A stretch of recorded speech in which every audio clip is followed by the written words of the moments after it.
கண்காட்சிகளில் பேசக்கூடியவர்கள் ஒன்றை சொல்வார்கள். புத்தகம் படி படி என்று சொல்வார்கள், என்ன படிக்க வேண்டும் என்று சொல்ல மாட்டார்கள். ஆனால் அவர் கிட்டத்தட்ட 10-15 புத்தகங்களுக்கு மேல் இங்கே உங்களுக்கு ரெஃபர் பண்ணார். எத்தனை பேர் அதை நீங்கள் குறிப்பிடுத்திக் கொண்டீர்கள் என்று தெரியவில்லை. எடுத்துக்கொண்டிருந்தால் மகிழ்ச்சி. ஏனென்றால் ஒரு புத்தக கண்காட்சியினுடைய நோக்கம் என்பது என்ன படிக்க வேண்டும் என்பதை சொல்லித் தருவதுதான். அதை மிக அழகாக தன்னுடைய உரையிலே அந்த கடமையை அவர் செய்தார். 1/2 மணி நேரம் பேசுகிறேன் என்று சொன்னார். 50 நிமிடம் பேசினார். நான் அந்த நேரத்தை அவருக்கு கொடுத்ததாக எடுத்துக்கொள்கிறேன். அடுத்ததாக இந்த இனிமையான சொற்களை எப்படி சொல்வது என்பது ஒரு பெரிய கலை. ஐயா சுகிசிவம் அவர்களுடைய ஒவ்வொரு உரையிலும் நான் அதை கேட்டு வேண்டியிருக்கேன். எப்படி ஒரு சொல்லை ரொம்ப கஷ்டப்படுற மாதிரியே சொல்லலாம், ரொம்ப மென்மையாகவும் சொல்லலாம், ரொம்ப சந்தோஷமாகவும் சொல்லலாம். கருத்து ஒன்றுதான். இப்போ ஐயா இங்கே வந்தாங்க, வந்து அவங்களுக்கு ட்ரெயின் இன்னைக்கு 11 மணிக்குன்னு எனக்கு தெரியாது. அதனால நான் ஐயா முன்னாடியே நான் பேச சொல்லியிருக்கேன். வந்தோடனே நீங்கள் கொஞ்சம் சீக்கிரம் பேசுங்க, நானும் சீக்கிரம் பேசிட்டு போகணும்னு சொன்னது. எப்படி சொன்னார்னா, எனக்கு 10:30 மணிக்கு ட்ரெயின், நீங்கள் எவ்வளோ வேணாலும் பேசுங்க, ஒன்றும் பிரச்சனை இல்லைன்னா நான் புரிஞ்சுக்கிட்டேன். இதை கற்றுக்கொள்ள வேண்டிய ஒரு விஷயம். நம்ம ஒருத்தர் போய் நான் ஊருக்கு போகணும், சீக்கிரம் நீ சீக்கிரம் கிளம்பு அப்படின்னா காண்டாயிடுவான். நீ எப்போ வேணாலும் கிளம்பு, ஆனால் இப்போ கிளம்புனேன். இது எவ்வளோ நல்லா இருக்குது. இது மேடை பேச்சில் மட்டும் இல்லை, ஒரு தனிப்பட்ட உரையாடலும் எவ்வளோ அற்புதமாக அதை சொல்கிறார். அதுதான் பேசி பேசி பழகிய ஒரு நாவினுடைய அந்த மொழியை அவர் எப்படி பழக்கி வச்சிருக்காருன்னு பாருங்க. நான் எப்பவுமே வந்து ஒருத்தர் என்ன பேசுறாங்கன்னு கேட்க மாட்டேன், எப்படி பேசுறாங்கன்னு கேட்பேன். அதுதான் ரொம்ப ரொம்ப முக்கியம். எப்படி பேசணும்னு தெரியலன்னா என்ன பேசியும் பிரயோஜனம் இல்லை. கணிப்ப காய் கவர்ந்துட்டுன்னு சொல்றது அதான் சொல்றாங்க. இந்த பெரம்பலூர் புத்தக கண்காட்சிக்கு ஒரு பெரிய சிறப்பு இருக்கு, ஒரு வரலாறு இருக்கிறது. இதை நான் வந்து இங்கே பெரம்பலூருக்கு நான் வந்திருக்கேங்கிறதுக்காக சொல்லலை. இங்கே என்னுடைய பேரண்டுக்குரிய மாவட்ட ஆட்சித்தலைவர் அவர்கள் மிருனாளினி இங்கே வந்திருக்கிறார். இந்த கண்காட்சியை நான் பார்க்குறேன். இவ்வளவு இளைஞர்கள் கூடி இருக்கக்கூடிய ஒரு கண்காட்சி, ஒரு அரங்கை நான் இன்னைக்கு தான் பார்க்குறேன். கொஞ்சம் கொஞ்சம் ஸ்கூல் பிள்ளைங்க நிறைய கொஞ்சம் ஸ்டூடெண்ட்ஸ் தான் கூப்பிட்டு வருவாங்க. ஆனால் இவ்வளவு பெருந்திரளான மாணவர்கள் மாணவிகள் கூடியிருப்பது, ஒரு உரையை கேட்ப இங்கே வந்திருப்பது, அதற்கு நம்முடைய மாவட்ட ஆட்சித்தலைவருக்கு ஒரு பெரும் பங்கு இருக்கிறது. அதே போல இந்த நிகழ்ச்சியை இன்றைக்கு இந்த 3 நாட்களாக ஒருங்கிணைத்து நடத்தி கொண்டிருக்கக்கூடிய தனலட்சுமி சீனிவாசன் கல்வி குழுமத்திற்கு ஒரு பெரும் பங்கு இருக்கிறது. அது இந்த நிகழ்ச்சியுடைய வைப், இந்த ப்ரோக்ராமோட ஃபர்ஸ்ட்ல இருந்து அந்த வைப்லேருந்து நான் பார்த்தேன். என்றால் கல்வி குழுமங்கள் மாவட்ட நிர்வாகத்தோடு சேர்ந்து ஒரு புத்தக கண்காட்சியை நடத்துகிற போது அது உண்மையாகவே எப்படி ஒரு புத்தக திருவிழாவாக இருக்கும் என்பதற்கு இது ஒரு சாட்சியம். உண்மையிலேயே ஒரு ஃபெஸ்டிவல் மூட் இங்கே இருக்கு, ஒரு ஃபெஸ்டிவல் வைப் இங்கே இருக்கு. அதுக்காக உங்கள் அனைவருக்கும் நான் என்னுடைய நன்றிகளை நான் தெரிவித்துக் கொள்கிறேன். ஏன்னா இப்போ இந்த புத்தக கண்காட்சியுடைய வரலாறு பற்றி சொன்னேன் இல்லையா, முன்னாடிலாம் சென்னையில் மட்டும்தான் புத்தக கண்காட்சி நடக்கும். அதற்கப்புறம் மதுரையில் வந்து 2006ஆம் வருடம்னு நினைக்கிறேன், இன்றைக்கு நிதித்துறை செயலாளராக இருக்கக்கூடிய உதயச்சந்திரன் IAS அவர்கள் ஒரு பெரிய புத்தக கண்காட்சியை நடத்துகிறார். மதுரையில் அவ்வளோ பிரம்மாண்டமான புத்தக கண்காட்சி யாருமே கற்பனை பண்ணலை. நாங்கள்லாம் அதில் போய் ரொம்ப ஆர்வமாக கலந்துக்கிட்டோம். அதற்கு அடுத்து ஒரு சிறிய நகரமான பெரம்பலூர்ல அன்றைக்கு மாவட்ட ஆட்சித்தலைவராக இருந்த தாரேஸ் அகமது ஒரு அற்புதமான வந்து பார்த்தீங்கன்னா ஒரு புத்தக கண்காட்சியை தொடங்கி நடத்தினார். தமிழ்நாடு கண்ட மிகச்சிறந்த மாவட்ட ஆட்சித்தலைவர்கள் அவர் ஒருவர். அவர்களுக்கு வந்து அவர் இந்த மாவட்டத்தை டெவலப் பண்ணணுங்கிறதுக்காக அவர் பண்ண விஷயங்கள்லாம் புத்தக கண்காட்சி மட்டும் இல்லை, எவ்வளோ விஷயங்களை முன்னெடுத்துட்டு போனார். ஒரு மாவட்ட ஆட்சித்தலைவர் நினைச்சா என்னென்னலாம் பண்ண முடியுங்கிறதுக்கு அன்னைக்கு வந்து அந்த புத்தக கண்காட்சியும் இந்த மாவட்டத்தில் டெவலப்மெண்ட்டுக்கு அவர் ஆட்சிய ஒரு காரியங்களும் அதைத் தொடர்ந்து இன்னைக்கு அந்த பல மாவட்ட ஆட்சித்தலைவர்கள், இன்றைக்கு மாவட்ட செயலாளர்களுடைய மிருனாளினி அவர்கள், இவர்கள் எல்லோருமே ஒரு விதத்தில் இந்த அரசாங்கத்தினுடைய மாபெரும் தமிழ் கனவை நிறைவேற்றிக் கொண்டிருக்கிறார்கள். அந்த மாபெரும் தமிழ் கனவை முன்னெடுத்து சென்று கொண்டிருக்கிறார்கள். இத்தகைய ஆர்வமுள்ள மாவட்ட ஆட்சித்தலைவர்கள் இல்லை என்றால், மாவட்ட நிர்வாகத்தைச் சேர்ந்தவர்கள் இல்லை என்றால், எங்களுடைய பொது நூலகத்துறை, நான் இன்றைக்கு நூலக ஆணைக்குழு தலைவராக இருக்கக்கூடிய எங்களுடைய பொது நூலகத்துறை, அதே போல பப்பாசி, இவர்கள் எல்லாமே இந்த புத்தக திருவிழா என்கிற மாபெரும் தேரை தமிழ்நாடு முழுக்க கொண்டு சென்று கொண்டிருக்கிறார்கள். உங்களைப் போல ஏராளமான இளைஞர்கள் பங்கெடுக்கிறார்கள். இன்னைக்கு காலையில் கூட சன் டிவியில் வணக்கம் தமிழகம் நிகழ்ச்சியில் ஒரு கேள்வி கேட்டாங்க, இளைஞர்கள்லாம் இப்போ படிக்கிறது இல்லையே ஏன்னு கேட்டாங்க. அப்போ அவர்கள் வந்து நான் பதில் சொன்னேன், என்னுடைய வாசகர்கள் எல்லோருமே இளைஞர்கள் தான் அப்படின்னு நான் பதில் சொன்னேன். நீங்க வந்து பாத்தீங்கன்னா ஒரு இன்ஸ்டாகிராம்ல ஒரு கவிதையை படிக்கிறாங்க, உடனே அந்த புத்தகத்தை தேடி வர்றாங்க, புத்தகத்தை வாங்குறதுக்கு வர்றாங்க. எவ்வளவோ வந்து விஷயமா கனெக்டடா இருக்காங்க. இளைஞர்கள் என்றால் இவர்களாகவே ஒரு சில தவறான முன்னுதாரணங்களை எடுத்துக்கொண்டு அதை வந்து பார்த்தீங்கன்னா இப்படி இளைஞர்கள் இப்படி தான் இருக்காங்க, படிக்கிறது இல்லை, எல்லாருமே வந்து ஏதோ இன்ஸ்டாவில் வந்து சும்மா பாட்டுக்கு ரீல் போட்டுட்டு இருக்காங்க. அது ஒரு செக்ஷன். ஒரு சமூகத்தில் எல்லா பிரிவுகளுமே இருக்கும், எல்லா விதமான இளைஞர்களுமே இருப்பார்கள். எல்லாரையும் ஒரே மாதிரி ஸ்டீரியோ டைப்பாக நம்ம பார்க்கக்கூடாது. இன்னைக்கு வந்திருக்கவங்கள எவ்வளோ பேர் நீங்கள் ரீடர்ஸாக இருக்கீங்கன்னு எனக்கு தெரியும், புத்தகங்களை தேடி வர்றவங்க இருக்கீங்கன்னு எனக்கு தெரியும். அந்த ஒரு பெரிய நம்பிக்கையை இந்த அரங்கம் கொடுக்கிறது. அதனால்தான் இந்த மாவட்டந்தோறும் புத்தக கண்காட்சி என்கிற இந்த மாபெரும் திட்டம் என்பது ஒரு மிகப்பெரிய மக்கள் இயக்கமாக இன்றைக்கு நடந்து கொண்டிருக்கிறது. நண்பர்களே, எனக்கு ஒரு தலைப்பு அளிக்கப்பட்டிருக்கிறது, மனிதனை மனிதனாக்கும் பயணம். இந்த தலைப்பை நான் ஏதோ ஒரு ஃபோனில் கேட்டாங்க, வந்துட்டு பார்த்தீங்கன்னா எங்கள் டிஎல்ஓ கேட்டார், சார் ஒரு தலைப்பு கொடுங்க தலைப்பு கொடுங்கன்னு. நான் ஏதோ ஒரு வேலையாக போய்கிட்டு இருந்தேன். பொதுவாக எல்லாருமே அப்படி தான் தலைப்பு கொடுப்பாங்கன்னு நினைக்கிறேன் நான். உடனே டக்குன்னு மனசில் தோணுன உடனே மனிதனை மனிதனாக்கும் கலை அப்படின்னு வச்சுக்கோங்க அப்படின்னு சொன்னேன். அப்புறம் யோசிச்சு பார்த்தோம்னா ஏற்கனவே அவனை மனுஷனா தானே அவன் இருக்கான், மனுஷனா தானே இந்த பூமிக்கு வர்றான், அப்புறம் என்ன அந்த மனிதனாக்குறது? இந்த கேள்வி உங்களுக்கு வரும் இல்லையா? நீங்க யாரையாவது திட்டம்னா அதிகபட்சமா நீங்க சொல்லக்கூடிய வார்த்தை என்ன தெரியுமா? நீங்களாம் ஒரு மனுஷனா? யாரை பார்த்து கேட்குறீங்க? மனுஷனை பார்த்து தான் கேட்குறீங்க. நீங்களாம் ஒரு மனுஷனா? உன்னையெல்லாம் ஒரு மனுஷன் நினைச்சேன் பாரு. அப்படின்னா மனுஷன் ஏன் மனுஷனா இல்லையா? மனுஷனா இல்லைன்னா அவன் என்னவா இருக்கான்? அப்ப மனுஷன் எப்ப மனுஷனா மாறுவான்? இந்த மனிதன் என்ற சொல்லினுடைய அடையாளம் என்பது என்ன? இந்த மனிதன் என்ற சொல்லினுடைய பொருள் என்பது என்ன? இந்த மனுஷனுக்கு ஒரு கேரக்டர் இருக்கு.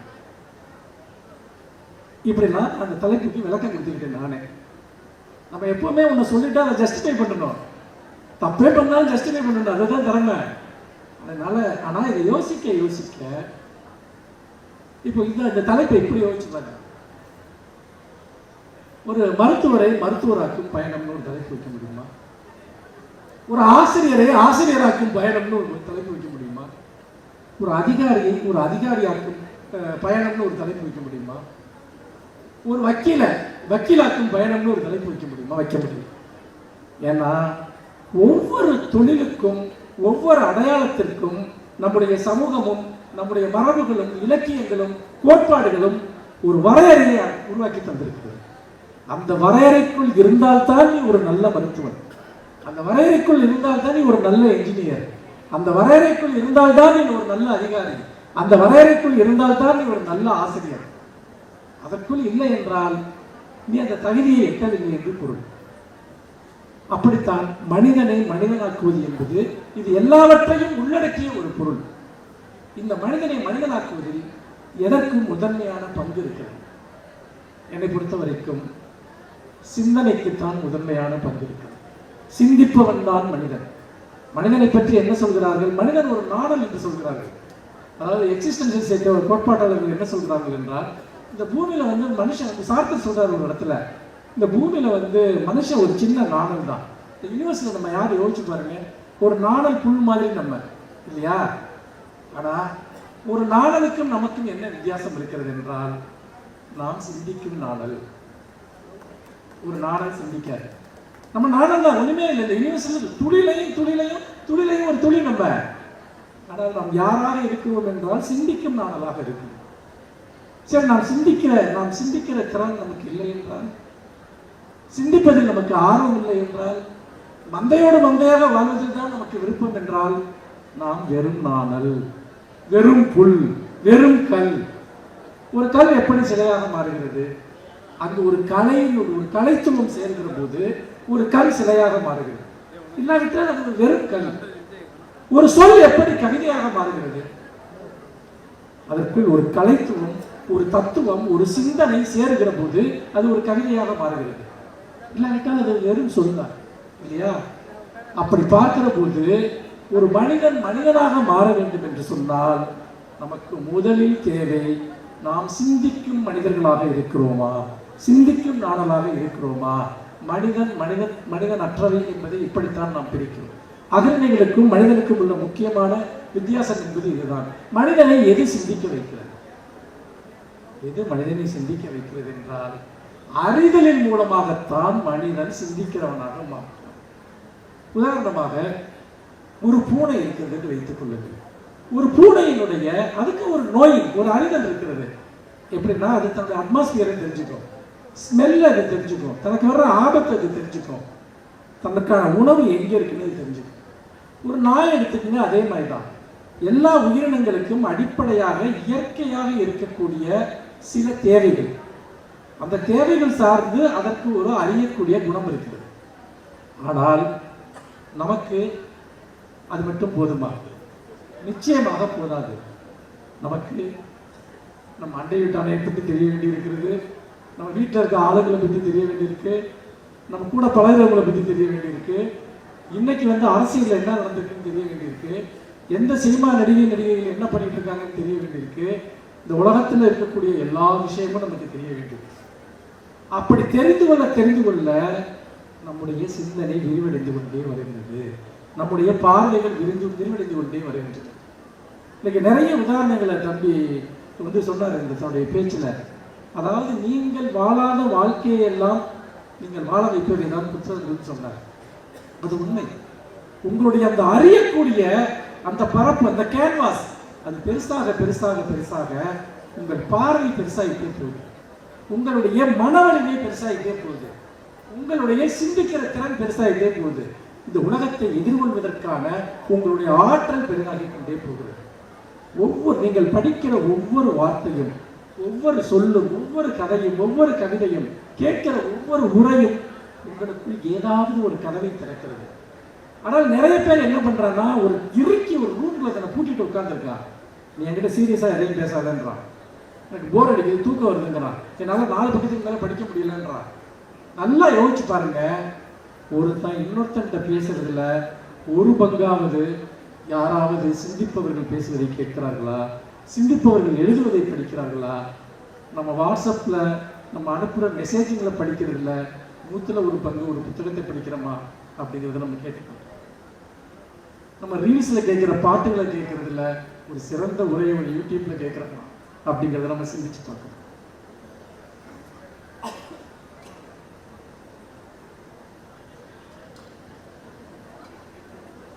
இதெல்லாம் ஏன் நமக்கு சேகரிக்கப்படுகிறது, ஏன் நமக்கு தொடர்ந்து இந்த புத்தகங்கள் எழுதப்படுது, இதை ஏன் படின்னு சொல்றாங்க, இந்த புத்தகத்தை படி அந்த புத்தகத்தை படின்னு சொல்றாங்கன்னா, நம்ம எப்போதான் மனிதர்களாக மாறும், சிந்திக்கும் மனிதர்களாக எப்போது மாறுவது, அல்லது நாம் செயலாற்றுகிற மனிதர்களாக எப்போது மாறுவது?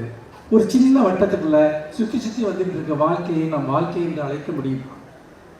நிறைய பேர் அதனுடைய அருமையை அறியாமல் இருக்கிறார்கள், அதனுடைய பயனை அறியாமல் இருக்கிறார்கள். இந்த உலகத்தை திறக்கக்கூடிய எல்லா சாவியும் எது தெரியுமா? சொல் என்ற சாவி. உங்களிடம் அந்த சாவி இருக்கிறதா? உங்களுக்கு தெரிந்த ஒரு 100 வார்த்தைகளை வைத்துக்கொண்டு வாழ்க்கையை ஓட்டி விடலாம் என்று நினைக்கிறேன்.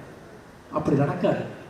வாழ்க்கை மிகவும் சிக்கலாக மாறிவிட்டது, மிகவும் கடினமாக இருக்கிறது, துயரமானதாக இருக்கிறது, வலி மிகுந்ததாக இருக்கிறது, கேள்வி மிகுந்ததாக இருக்கிறது. நம்ம வாழ்க்கையில் நடக்கிற எத்தனையோ விஷயங்களுக்கு நமக்கு என்ன பண்ணணும்னு தெரியல, அதுக்கு எப்படி விடை தேடுறதுன்னு தெரியல. அந்த பூட்டிய அந்த இரும்பு கூண்டுகளை திறப்பதற்கு, வாழ்க்கையினுடைய மர்மங்களை திறப்பதற்கு நமக்கு ஒரு சொல் தேவை. அந்த சொல் நமக்கு இல்லாவிட்டால், அந்த சொல்லினுடைய வலிமை நமக்கு இல்லாவிட்டால், நிச்சயமாக நாம் எங்காவது சிக்கிக்கொண்டு வெளியே வர விடாமல், வெளியே வர முடியாமல் முட்டி மோதிக்கொண்டு இருக்கிறோம். ஒரு சொல்லை பற்றிய ஒரு கவிதை இருக்கிறது, ஒரு கதை இருக்கிறது. யாரெல்லாம் நீங்கள் எழுத்தாளர் சுஜாதாவை கேள்விப்பட்டிருக்கிறீர்கள், படித்திருக்கிறீர்கள்?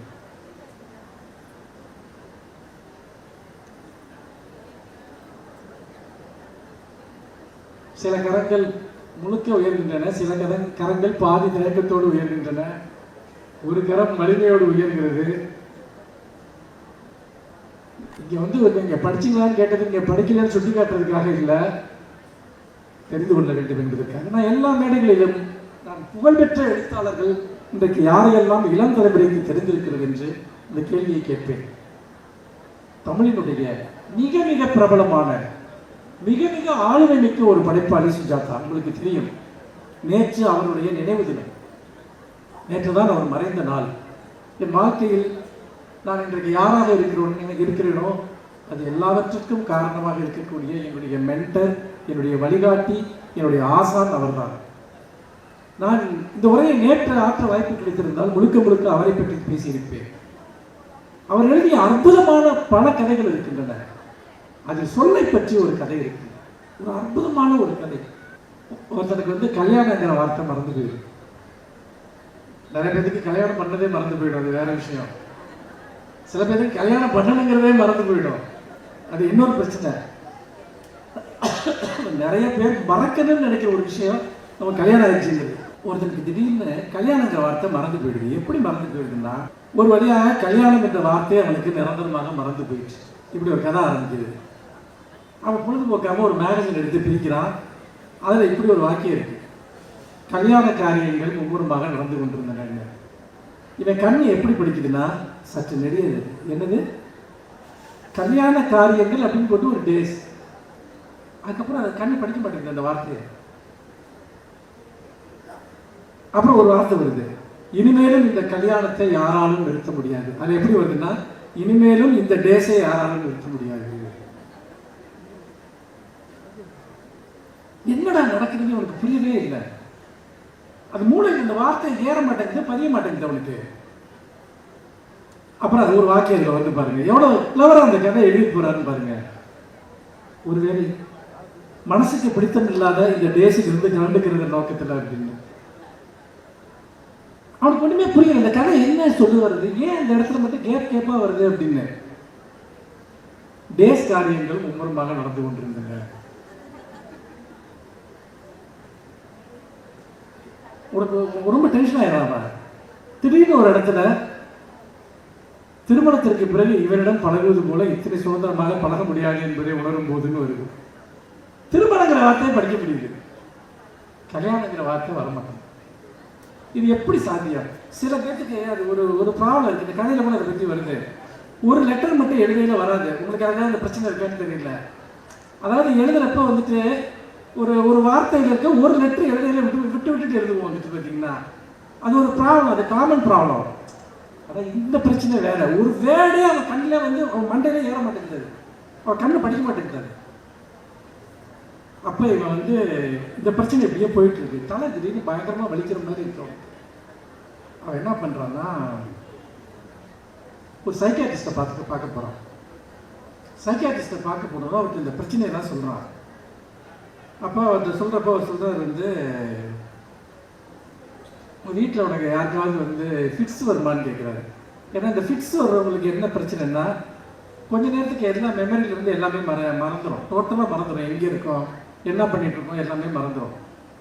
அந்த கான்சியஸ்னஸ் வர கொஞ்சம் நேரம், ஒரு 1/2 மணி நேரம் கூட ஆகும். கண்ணு முடிச்சிருவாங்க, ஆனால் எதுவுமே ஞாபகம் வராது. அந்த மாதிரி இவர் எப்பவுமே சைக்கியாட்ரிஸ்டுங்க எப்படின்னு கேட்டிங்கன்னா, அவங்களுக்கு என்ன நாலேஜ் இருக்கோ அந்த நாலேஜுக்குள்ள இந்த பிரச்சனையை கொண்டு வர முயற்சி பண்ணுவாங்க. அவங்களுக்கு என்ன இருக்குன்னு தெரியுமோ அதுக்குள்ளே இந்த பிரச்சனையை கொண்டு வந்து அவங்க ஒரு மருந்து எடுக்க ட்ரை பண்ணுவாங்க. ஒரு சில டாக்டர்ஸ்லாம் பார்த்தீங்கன்னா அந்த பிரச்சனையை இதுக்கு பெக்குலியராக ஏதாவது இருக்கான்னு அனாலிசிஸ் பண்ணுவாங்க.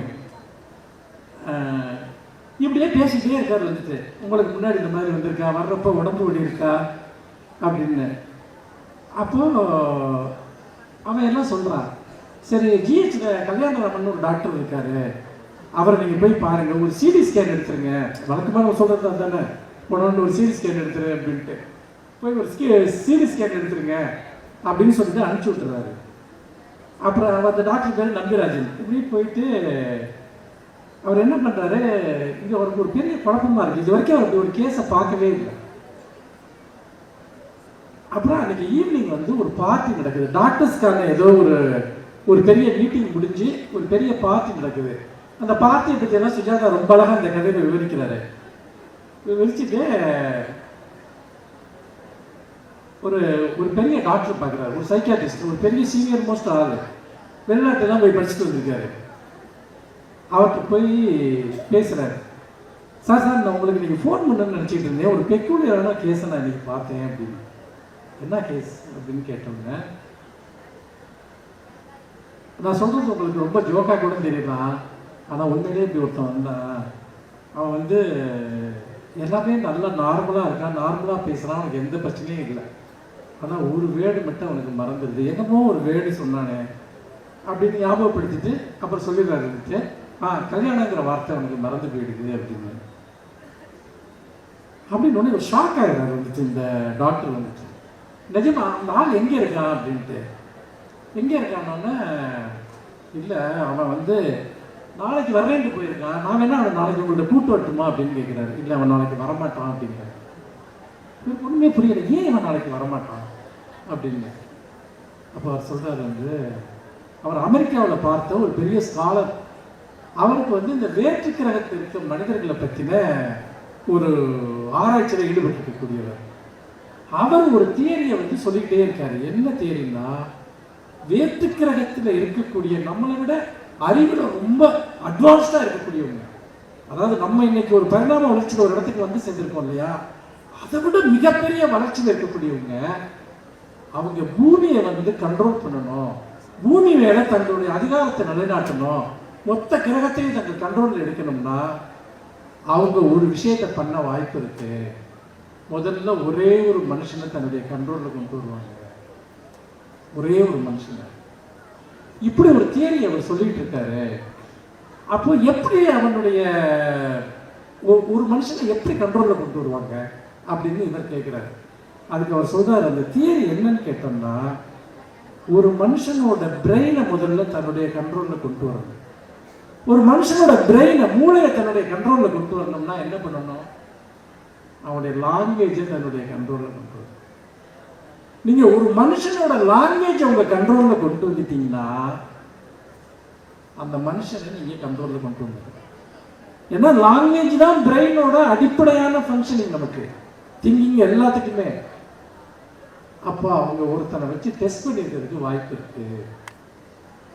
அவங்க ஒருத்தனை வந்து முழுக்க ஒரு வேர்டை அவன் பிரெயின்ல இருந்து எடுத்துட்டாங்க இப்போ அப்படின்னு சொல்லிட்டு அந்த டாக்டர் வந்துட்டு அவங்க எல்லாம் ட்ரீட் பண்ணிட்டு இருப்பாங்க. நானே பைத்தியம் மாதிரி உடனே போல இருக்கேன், அந்த ஆள் சொன்னதெல்லாம் ஏன் நான் இங்கே வந்து சொல்லிட்டு இருக்கேன், இதெல்லாம் பாசிபிள்னு தெரியலையே அப்படின்னோடனே உடனே இவர் சொல்லுவார் வந்து, நான் நாளைக்கு அவனை கூப்பிட்டு வர்றேன் அப்படின்ட்டு. அப்போ திரும்ப சொல்லுவார், இல்லை அவன் நாளைக்கு வருவான் அப்படின்னு தோணலை அப்படின்னு. ஏன் கேட்பார். அவன் தன்னை இந்த உலகத்தை, அவங்க முதல்ல ஒரு மனுஷனை கண்ட்ரோல் பண்ணுவாங்க. அவன் முதல்ல இந்தியாவில் வந்து போய் அதிகாரத்தை கைப்பற்றுவான், அப்புறம் கொஞ்சம் கொஞ்சமாக உலகத்தையே தன்னுடைய கண்ட்ரோலுக்கு கொண்டு வருவான். இதுதான் அவர் சொன்ன தியரி அப்படின்றது. ஒரு சயின்ஸ் ஃபிக்ஷன் மாதிரியான ஒரு புனைவு. சரி, நம்ம அடுத்த நாள் கூப்பிட்டு வரேன் அவங்க புரிஞ்சிடுவாங்க. அடுத்த நாள் ஒரே ஒரு பேரா தான் அந்த கதையில் இருக்கு. கடைசியில் என்ன கதைன்னா, அவன் வந்து தூங்கி எழுந்திருப்பான், டெல்லிக்கு கிளம்புவான். டெல்லிக்கு வந்து ஏர்போர்ட்டை போய் டிக்கெட் வாங்க போவான். கவுண்டர் மூடிட்டு இருப்பாங்க. இவனை பார்த்தோன்னே இவன் கண்ணை பார்ப்பாங்க, கவுண்டரை ஓப்பன் பண்ணி எல்லாரும் எந்திரிச்சு நிற்பாங்க. இந்த டிக்கெட் அவனுக்கு உடனே கொடுப்பாங்க. அவன் வந்து டெல்லிக்கு போகும் அந்த விமானத்தில் ஏறினான்னு அந்த கதை முடியும். டெல்லிக்கு போகிறதுனுடைய பொருள் என்னன்னு உங்க எல்லாத்துக்குமே தெரியும். டெல்லி தான் இந்தியாவினுடைய அதிகார மையம். அதை நோக்கிய ஒன்றை நோக்கி அவன் போறான். இந்த கதை ஒரு ஃபிக்ஷன் தான், ஆனால் இந்த கதைக்குள்ள மறைபொருளாக இருக்கக்கூடிய ஒரு செய்தி ஒன்று இருக்கிறது. அது என்னவென்றால், ஒரு சமூகத்தினுடைய லாங்குவேஜை நீங்க கண்ட்ரோல் பண்ணீங்கன்னா அந்த சமூகத்தை நீங்க வந்து முழுக்க முழுக்க ஒரு சேவை நோக்கி நீங்க செலுத்த முடியும். ஹிட்லர் என்ன பண்ணார்? ஹிட்லர் வந்து ஒரு அழிவுக்காக தன்னுடைய வாத திறமையை, வார்த்தையை, சொல்லாட்சியை பயன்படுத்தினார். அதே தான் லெனின் வந்து விடுதலைக்காக பயன்படுத்தினார். மாவோ அதே தான் விடுதலைக்காக பயன்படுத்தினார். அதே வாத திறமையை, அதே பேச்சு திறமையை. அப்போ ஒருத்தர் உலகத்தை ஒரு சொல்லால் அழிக்க முடியும், ஒருவனை இந்த உலகத்தை ஒரு சொல்லால் விடுதலை செய்ய முடியும். சொல்தான் இந்த உலகத்தை ஆள்கிறது, மொழிதான் இந்த உலகத்தை ஆள்கிறது. நீங்கள் உங்களுடைய சொல்லை எப்படி வளமைப்படுத்திக் கொள்கிறீர்கள், நீங்கள் உங்கள் மொழியை எப்படி வளமைப்படுத்திக் கொள்கிறீர்கள், உங்கள் சொல்லாட்சியின் மூலமாக மற்றவர்களை நீங்கள் எப்படி ஆளுமை செய்கிறீர்கள், இதன் மூலமாகத்தான் உங்கள் சொந்த வாழ்க்கையிலும் சரி, சமூக வாழ்க்கையிலும் சரி, நீங்கள் வெற்றி பெற்றவர்களாக மாறுகிறீர்கள். உங்களுக்கான டெல்லிக்கான டிக்கெட் என்பது நீங்கள் படிக்கிற புத்தகத்துக்குள் இருக்கிறது.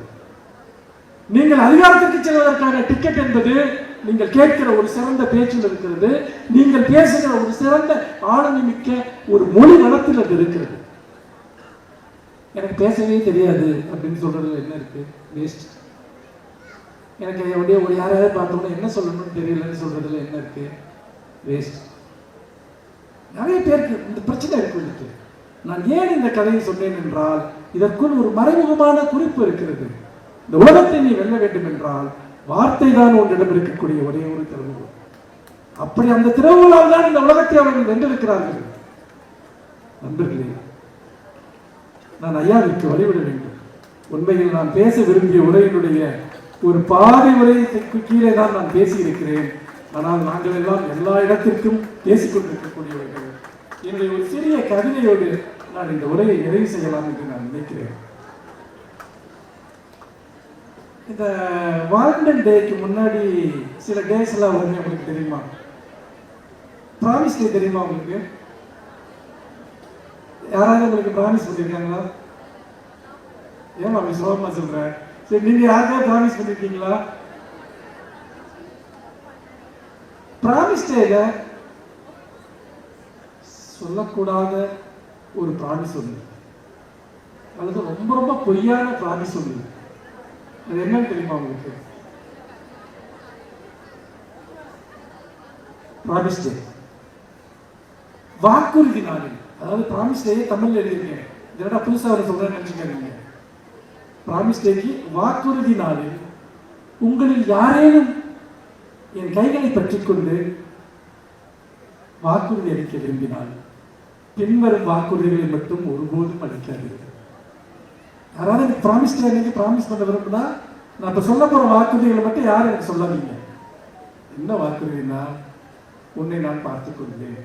இந்த மாதிரி ஒரு பொய்யான வாக்குறுதி எதுவும் இல்லை. அடுத்தது, உன்னை நான் விட்டு போக மாட்டேன். இது ஒரு பிராடு வேலை. அடுத்தது, உனக்கு துணையாக இருப்பேன். எல்லாத்தையும் விட ஒரு பொய்யான வாக்குறுதி இருக்கு, உன்னை நான் புரிந்து கொள்வேன். இதெல்லாம் ஃபர்ஸ்ட் ஏமாத்துறதுக்கு சொல்ற எல்லா வார்த்தையும் இது எவ்வளவுமே. அதுக்கப்புறம் வந்து பாத்தீங்கன்னா போன் எடுக்கலன்னா ஏன் போன் எடுக்கல, செகண்ட் கார்ல யார்கிட்ட பேசிட்டு இருக்கேன், அன்னைக்கு சொல்லி நீ எல்லாத்தையும் புரிஞ்சுக்க வேண்டியது. அதுக்காக மிஸ்டு கால் பார்த்தா திரும்ப கூப்பிட மாட்டியா?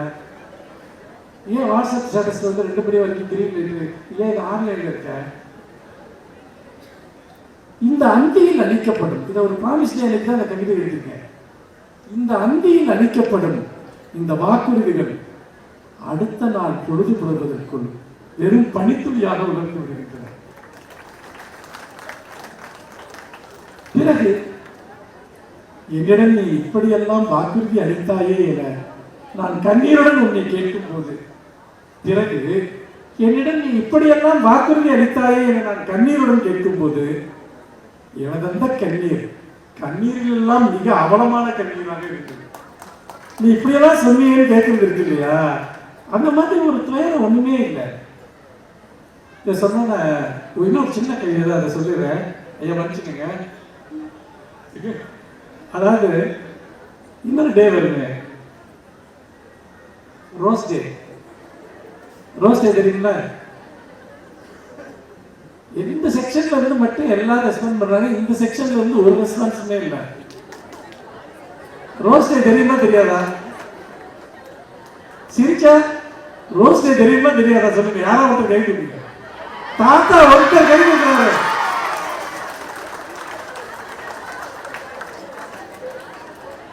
தாத்தா இந்த பக்கம் வாங்க, இந்த பக்கம் வந்து உட்காருங்க, இந்த பக்கம் வந்து உட்காருங்க. இந்த செக்ஷன் நீங்க எங்க இருக்குன்னா ரோஸ் டேல யாருக்கு ரோஸ் கொடுக்கறதுன்னு யோசிப்போம், அல்லது நமக்கு யார் ரோஸ் கொடுப்பான்னு யோசிப்போம். நீங்க யாராவது இப்படி யோசிச்சிருக்கீங்களா? என்னை ஒரு ரோஜாவாக மாற்றுங்க. கேட்கல எவ்வளவு நல்லா இருக்கு. ஏன் இதை நம்ம யோசிக்க மாட்டேங்களா? ரோஸை யாரும் கொடுக்குறது, யார் நம்ம கொடுக்கணும்? என்னை ஒரு ரோஜாவாக மாற்றுங்க. இந்த ரோஜாக்கள் தினம் அல்லவா? இந்த ரோஜாக்கள் தினம் அல்லவா? யாரும் எனக்கு ஒரு ரோஜா மலரை பரிசீலிக்க வேண்டும். மாறாக உங்களிடம் இருக்கும் உங்களுக்கே தெரியாத ஒரு மந்திரங்களால் 3 நிமிடங்கள் இனி ஒரு ரோஜாவாக மாற்றுங்கள். உங்களிடம் இருக்கும் உங்களுக்கே தெரியாத ஒரு மந்திரங்களால் 3 நிமிடம், நான் ரொம்ப எல்லாம் கேட்கல, ஒரு 3 நிமிடம் என்னை ஒரு ரோஜாவாக மாற்றுங்கள். அதன் வண்ணத்தை எனக்கு தாருங்கள், அதன் வாசனையை எனக்கு தாருங்கள். அதன் கர்வத்தை எனக்கு தாருங்கள். நல்லா கவனிங்க. ரோஜாவா மாறுறதுன்னா என்ன? அந்த ரோஸோட கலரை எனக்கு கொடுங்க, அதனுடைய அந்த வாசனை எனக்கு கொடுங்க, அதனுடைய கர்வத்தை எனக்கு தாருங்கள். ரோஜா ரொம்ப கர்வமா இருக்கு. பாத்தீங்களா? முதல் நிமிடம் உங்கள் நாசியில் வைத்து நுகரும் சுகந்தமாய் இருக்கு. இரண்டாம் நிமிடம் நீங்கள் காதலிக்கும் ஒருவருக்கு நீங்கள் ஆசையோடு தரும் ரோஜாவாக மாறிவிடுவீர்கள். இரண்டாவது நிமிடம் நீங்கள் காதலிக்கும் ஒருவருக்கு நீங்கள் ஆசையோடு தரும் ரோஜாவாக மாறிவிடுவேன். மூன்றாம் நிமிடம் உங்கள் இருவருக்கும் நடுவே நான் வாடத் தொடங்குவேன். மூன்றாம் நிமிடம் எப்பவுமே நமக்கு ஒருத்தர் ரொம்ப பிடிக்கும், ஆனா அவங்களுக்கு வேற யாரையாவது பிடிக்கும். ரொம்ப இந்த ரெண்டு பேருக்கு நடுவில் நம்ம வாடுகிற ஒரு ரோஜாவாக.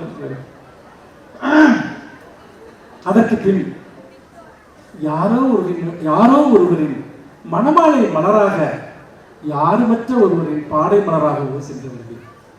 அதற்கு பிறகு யாரோ ஒருவரின் மணமாலை மலராகவோ, யாருமற்ற ஒருவரின் பாடை மலராகவோ சென்று விடுவேன். ரோஜாவை தருவதிலோ ரோஜாவை பெறுவதிலோ இல்லை ரோஜா தினம். ஒரு சொல்லால், ஒரு முத்தத்தால், ஒரு கருணையால் எவரும் ரோஜாவாக முடியும், எவரையும் ரோஜாவாக்க முடியும். நான் ஒரு ரோஜாவாக இருந்து நீண்ட காலமாகிவிட்டது என்பதை இந்த ரோஜாக்கள் தினத்தில் பெருமூச்சுடன் நினைத்துக் கொள்கிறேன்.